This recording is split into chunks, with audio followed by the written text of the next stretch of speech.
se hayan alimentado bien, que hayan cargado energía, porque se viene una tarde cargadita de contenido. Les cuento que ahora vamos a tener 3 charlas consecutivas. Los que estamos, no sé si de afuera me están escuchando, pero por las dudas, estoy hablando siempre del auditorio Mario Benedetti. Vamos a tener 3 charlas consecutivas, después tenemos un corte que va a estar siendo a eso de las 4 menos cuarto, 4 menos 10, y ahí tenemos un coffee break y hacemos la última tanda a partir de las 4:30 de la tarde. Ya estamos prontos para iniciar. Javier se vino desde Buenos Aires para brindarles esta charla que se llama Cuando la automatización falla, y ya estaba pronto, así que vamos a recibirlo con un cálido y fuerte aplauso, por favor. Y Javier, el escenario es tuyo. Gracias. Hola, hola. ¿Se escucha? Bueno, ¿cómo están? Somos poquitos, pero buenos, ¿no? Bueno, vamos a hablar un poquito de algunas... Por ahí estamos muy enganchados con todo el hype de la IA y todo. Vamos a hablar un poquito de IA al final.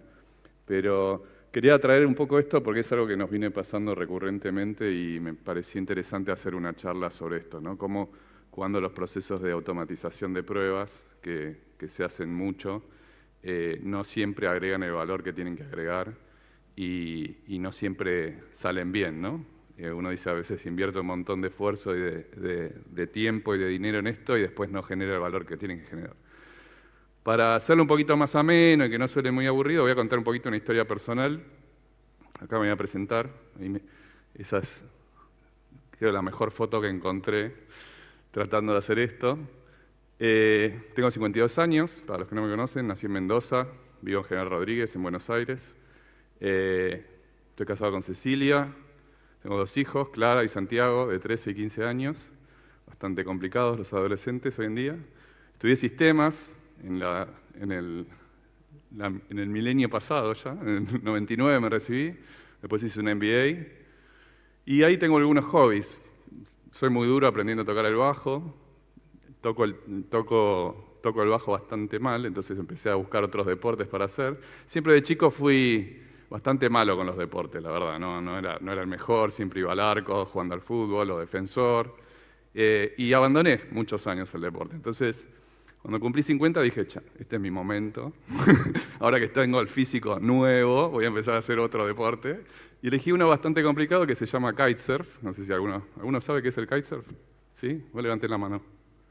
3, un montón, bueno, muy bien, no voy a tener que explicar tanto entonces. Y bueno, hace como 30 años ya, como se darán cuenta tengo canas, que trabajo en tecnología. Y voy a contar un poquito una historia. Yo empecé a hacer kite hace ya casi 3 años. Es un proyecto y un proceso muy difícil de hacer, porque parece que uno tiene que tener mucha fuerza, que controlar mucho el barrilete, pero en realidad es un tema de técnica, es pura técnica, y es coordinación. Entonces me gustó la analogía como para poder contar una historia un poquito más interesante y hacer esa analogía con lo que es el proceso de automatización de pruebas. Este slide lo había puesto para los que no tienen ni idea qué es el kite, pero esto es un tipo haciendo kite en un lugar paradisíaco, ¿no? Nosotros los rioplatenses hacemos kite en Río de la Plata, que no tienen nada que ver con esto. Encontrás cosas flotando en todo el tiempo, sobre todo del lado de Buenos Aires, no tanto en el lado de Montevideo. ¿Y qué pasa, no? Acá estos videos que van a ver este soy yo, digamos, tratando de aprender a hacer kite, ¿no? Y lo quería mapear un poco con dónde fallan un poco los procesos de automatización de pruebas, ¿no? Y traté de usar algunas fuentes confiables, ¿no? Más allá de nuestra propia experiencia. A pesar de que es un proceso crítico y que la automatización es una práctica que acelera mucho el proceso de calidad, muy pocas empresas o muy pocos grupos, equipos de desarrollo con QA tienen la madurez necesaria. Y nosotros lo vemos todo el tiempo porque en Crowdar tratamos de implementar prácticas de automatización, a veces los logramos, a veces no lo logramos, pero siempre apuntamos a eso. Y son datos reales, digamos, ¿no? Todos los datos que voy a contar son encuestas o reportes del mundo de calidad. ¿Cuántas veces escucharon esta frase, no? No, es la herramienta. No usemos Selenium, usemos Playwright. Charlie es fanático de Playwright. Y a veces no es ese el problema, ¿no? Muchas veces cambiamos de la herramienta, cambiamos la forma de hacer los tests, usamos IA ahora para hacer los tests automatizados, pero por ahí no cambia el resultado final. Y eso tiene que ver con la práctica de cómo se adopta, digamos. No es la tecnología que usamos necesariamente el problema. Y bueno, otras de las fuentes que encontré, tiene un par de añitos esto, pero me pareció que valía la pena todavía mencionarlos. Hay otros problemas, ¿no?, con hacer test automatizado, ¿no? Mantener el código, es un código más para mantener, digamos, además del software que estamos probando. El proceso de calidad y de automatización muchas veces no está integrado, y ahora vamos a hablar más en detalle de eso, y a veces hay baja madurez, ¿no?, para diseñar las pruebas, ¿no? Muchas veces las pruebas automatizadas terminan siendo iniciativa de por ahí un QA que le interesa y que quiere hacer pruebas automatizadas, busca un framework que le gusta o que tiene más forks en GitHub y lo empieza a usar. Y esa es la estrategia de pruebas automatizadas. En muchas empresas pasa eso. Y bueno, los números lo reflejan, ¿no? Y este es el último, pero ya tiré 4 slides, ¿no?, con números horribles de por qué estas cosas fracasan, ¿no? Pero en esta encuesta del Work Quality Report de hace 2 años, el número que para mí es lapidario es el segundo, ¿no? 44% es el promedio global de automatización de pruebas. Si uno pensaría a esta altura del partido, estamos en 2026, tendríamos que tener más proyectos de software con automatización de pruebas integradas. Pero no pasa eso, digamos. O hay mucho esfuerzo, pero no se traduce después en números. Y acá vamos a tratar de entender un poquito cuáles son las fuentes del problema, ¿no? ¿A cuántos les pasó de ustedes que hacen... ¿Quiénes hacen automation acá, equipo? 1, 2, poquitos. 3. ¿Cuántas veces les pasó que los desarrolladores no participan en las pruebas automatizadas o no las usan? Digo, ¿no? Bueno, ese es uno de los problemas, pero no porque sean malos los devs, digo, creo que no hay una cultura en ese proceso, y ahora vamos a ver un poquito más de eso. ¿Y qué pasa? El QA viene aguantando y dice, bueno, todo lo que venga, todo lo que se construya, lo automatizo, y lo automatizo después. ¿Sirve para algo después eso? Muchas veces digo, bueno, voy a hacer una regresión completa después de automatizar, puedo usar esas pruebas, pero la realidad es que cuando voy al siguiente sprint, el software ya cambió, entonces mis pruebas automatizadas por ahí no terminan sirviendo. ¿Y el negocio le importa si automatizamos pruebas? Yo creo que no le importa mucho, ¿no? Mientras tenga un buen producto, ¿qué me importa si el QA automatiza pruebas? Entonces hay una desconexión en general, que es una de las principales causas desde mi punto de vista que hacen que estos proyectos fracasen. Y es el ownership, ¿está bien? Si no nos hacemos dueños todos de ese proceso, desde el negocio, el equipo de desarrollo, los PO, digo el negocio como los PO, ¿no?, que hoy en agilidad participan y mucho dentro de las células, ¿no? Sin un ownership compartido de que el proceso de calidad tiene que estar integrado, muchas veces es lo que genera esas fallas. Y acá, digo, creo que hay que hacer, ahora voy a citar a Claudia, que está acá adelante, que nos dio unas clases magistrales el año pasado en Argentina, y hay que definir un proceso para poder sostener esto, ¿no? No es necesariamente la herramienta, no es Selenium, no es Playwright, es cómo hacemos un proceso donde esté todo integrado y que tenga algunos atributos, ¿no?, para poder lograr que eso sea exitoso. Y acá me tomé la libertad de como describir 4 pilares que creo que son importantes al momento de definir un proceso de automatización que funcione y que agregue valor a un proyecto, ¿no? Primero es el ownership. ¿Sí? Perdón, me pasé una.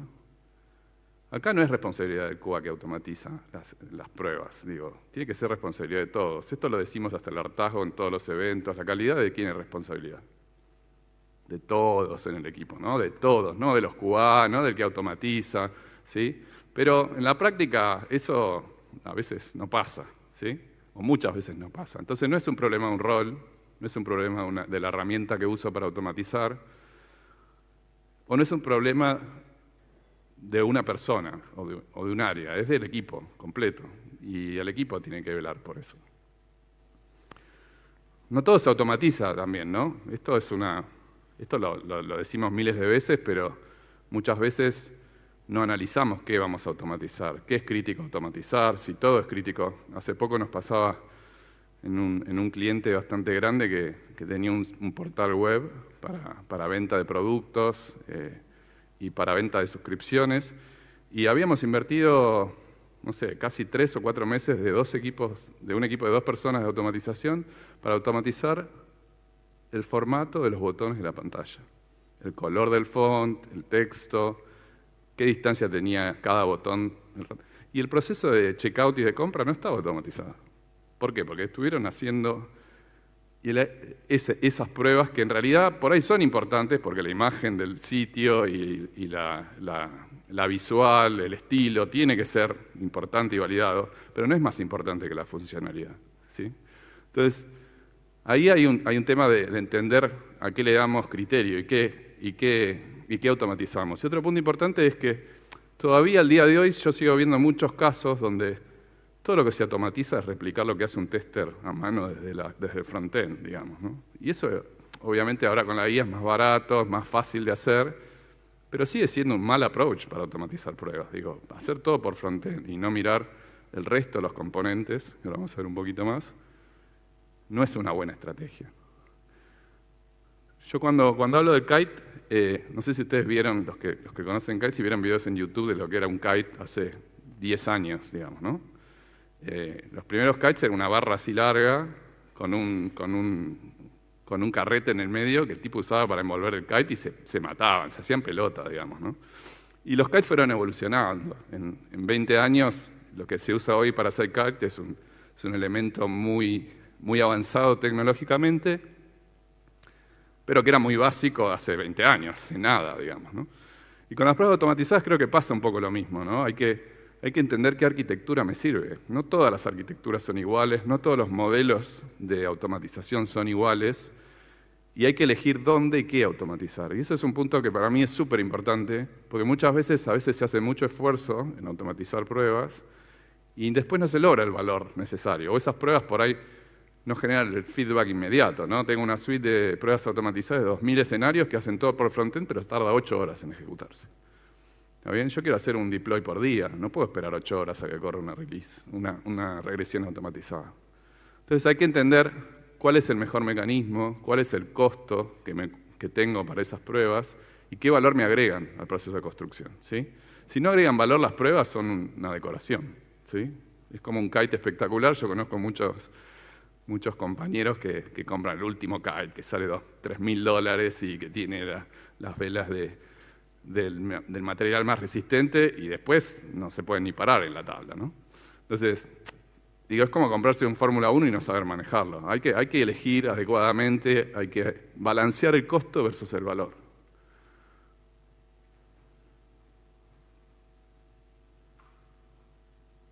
¿Les gusta esto? ¿Ven acá?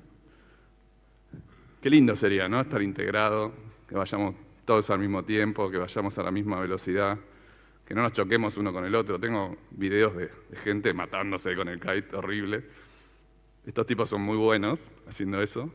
Pero fíjense la diferencia de metros que tienen entre ellos y cómo se mueven fluyendo, digamos, ¿no? No es que uno va en contra del otro, uno está esperando a ver que él termina hacia el otro, van fluyendo. Y eso es lo que deberíamos tener que lograr, ¿no? Que sea una parte integral del proceso de construcción de software, el proceso de calidad, incluyendo la automatización. Y la IA. Voy bien, ¿no? De tiempo voy rapidísimo, me parece. ¿Alguna pregunta hasta acá? Bueno, ¿cómo impacta la IA en esto? Ya sabemos todo, ¿no? Charlie mostró unos agentes que hacen unas cosas de loco, programan solos, prueban solos. Hay algunos números ya del Dollar Report de 2024. Hoy la frecuencia de deploy se duplicó en la cantidad de código que se genera, ¿sí? ¿Qué pasó con los bugs en producción? No se duplicó, no bajó a la mitad la cantidad de bugs. Seguimos teniendo la misma tasa de problemas en producción, ¿sí? Entonces, ¿estamos preparados para que la IA nos empuje a esto? Digo, más deploy es más velocidad, pero también tengo más problemas si no acompaño esa velocidad. ¿Está bien? Ayer cuando el otro día armaba la presentación encontré esto que no lo conocía, la verdad, a pesar de que hago kite hace tiempo. Este tipo batió el récord en 2017, todavía nadie lo pudo batir, de velocidad de kite, porque hay varias disciplinas en kite, pero este tipo logró andar a 110 casi kilómetros por hora en un kite. Obviamente esas son condiciones muy extremas y tenés que prepararte muchísimo para hacer esto, ¿sí? Físicamente, en el lugar donde tenés que ir, con la gente que te tiene que acompañar. Nunca se hace kite solo, los que saben de kite, nadie va a hacer kite solo, ¿sí? Y me gustó esta analogía porque el ritmo se va a acelerar. Me acuerdo que las chicas hablaban antes de que hoy por hoy, por más que nos resistamos, la velocidad va a cambiar, estamos en medio de un cambio, vamos a ir cada vez más rápido a desplegar software y probablemente con más problemas, vamos a multiplicar la cantidad de problemas que tenemos en el software. Entonces, tenemos que estar preparados para eso con nuestro rol de aseguramiento de calidad. Pero el modelo actual no escala mucho, ¿no? Porque siempre se habla de los devs, de la velocidad con la que construyen código y de lo rápido que hoy es desplegar. Sin ir más lejos, esta presentación la hice con Cloud Code, digamos, en 2 días. Sí, en otro momento me hubiera llevado mucho tiempo más hacer esta presentación, editar videos, ponerlos en este formato. Y la verdad es que si nosotros, desde el rol de calidad, no nos subimos, digamos, y entendemos cómo usar mejor estas herramientas de inteligencia artificial, probablemente nos lleven puesto, ¿sí? Nos va a llevar puesto el proceso, porque los devs ya están subidos a eso, creo la mayoría, o hay mucho ímpetu por usar estas herramientas. Y en el fondo nosotros, automatizando, construimos software también, no es que construimos algo distinto. Entonces, hay que subirse y saber usar eso para tener un esquema un poco más, algo más lindo, algo así, ¿no? Que yo pueda venir con el kite así y saltar una isla, y flotar, y aterrizar y no matarme, ¿no? ¿A quién no le gustaría hacer esto? Espectacular. Pero bueno, si no tenemos un proceso ordenado en cómo integramos las pruebas, cómo usamos las mismas herramientas que los developers en cuanto a la inteligencia artificial, y si no hay un proceso por detrás, probablemente tengamos más caos. O sea, es más IA con más caos, no es más valor. ¿Está bien? Algo que se multiplica, si no se multiplica de forma ordenada, produce más caos. Entonces, vuelve un poco a este tema, ¿no? De tener ownership, de tener diseño, de tomar esto como una práctica más y que esté integrada dentro del proceso de construcción de desarrollo. La fotito linda que tenía antes ahora le agregué, ¿no? Van los dos a la misma velocidad, no va uno a los pedos y el otro tratando de frenarlo, ¿sí? Vamos a multiplicar mucho el código con la IA y mucho tipo de código distinto, mucho tipo de código que puede estar o no validado. Entonces tenemos que ampliar la capacidad de todo el equipo.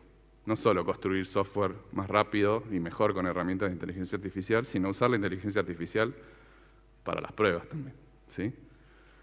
Y acá les quería traer como algunos lugares donde hoy estamos nosotros, particularmente en Graudar, usando algunas de estas herramientas, pero que obviamente hay un montón de herramientas disponibles para hacer un montón de cosas que tienen que ver con el proceso de calidad, no solo tirar código y construir aplicaciones, ¿sí? O sea, obviamente que la generación de pruebas es lo más obvio y generar escenarios a partir de requerimientos, creo que la gran mayoría de los que está acá lo hizo, ¿no? Pero hay otras cosas más interesantes, ¿no? Como debuguear fallas, ¿no? Uno de los problemas más grandes que tiene la automatización es mantener ese código, que es difícil de mantener, es difícil de seguir el ritmo de cambios de la aplicación. En general, pasamos mucho más tiempo asfixiando errores de la automatización por cambios en la aplicación que por bugs reales, digamos, ¿no? Entonces ese costo, que es un proceso repetitivo, tedioso, de encontrar las diferencias y volver a arreglar esos tests automatizados para que vuelvan a ejecutarse y poder validar realmente lo que queremos validar, es algo que se puede bajar mucho. Como mantenimiento de suites para cambios de UI, que es lo que decía antes. El debugging es increíble. Hemos probado nosotros cosas analizando logs de ejecuciones de test automatizados y encontrado errores que nos hubiera llevado por ahí horas de leer logs hasta encontrar dónde estaba el problema. Automatización de escenarios con MCP. Charlie ha mostrado varias veces en sus presentaciones cómo el MCP de Playwright escribe código. Hay varios MCPs que hacen eso, pero digo, es una herramienta más. Digo, no hay que escribir tanto código ahora y hay que subirse a esa. Hace poco hicimos unos experimentos con clasificación de resultados. Nosotros tenemos a veces suites muy grandes de test automatizados que cuando corren, obviamente tenemos fallas y analizar la causa de la falla, la causa raíz de la falla, suele ser también tedioso, suele ser ir a buscar logs, ir a buscar problemas en el ambiente. Y ahí es un lugar donde leer 2000 registros de logs para encontrar cuál es la falla raíz es algo que la IA hace muy bien. Ya tenemos software que hace eso, digamos, que analiza los resultados y te dice, bueno, la potencial falla está acá y si querés la resuelvo, digamos, ¿no? Entonces, obviamente después hay que validar que esa resolución sea correcta, pero hay posibilidades de hacer eso. De la misma forma que un developer escribe código más rápido y fixea bugs más rápido, nosotros podemos fixear los tests automatizados de forma más eficiente. Así que bueno, les dejo esa... Me vieron al principio, ¿no? De la presentación. Ese soy yo, el año pasado. Pude pararme arriba de una tabla. La primera vez que agarré una tabla dije, esto es imposible, manejar una vela, subirte una tabla, pararte y navegar. Y se logra, ¿no? Es mucho esfuerzo y es mucha dedicación y coordinación. Me parece que el gran problema es coordinar. Y me parece que si logramos incorporar ese proceso con las pruebas automatizadas y con el feedback correcto, el diseño y las prácticas que mencionamos, podemos llegar a hacer algo como esto. Eso es todo. Rapidísimo. Bueno, muchísimas gracias, Javier.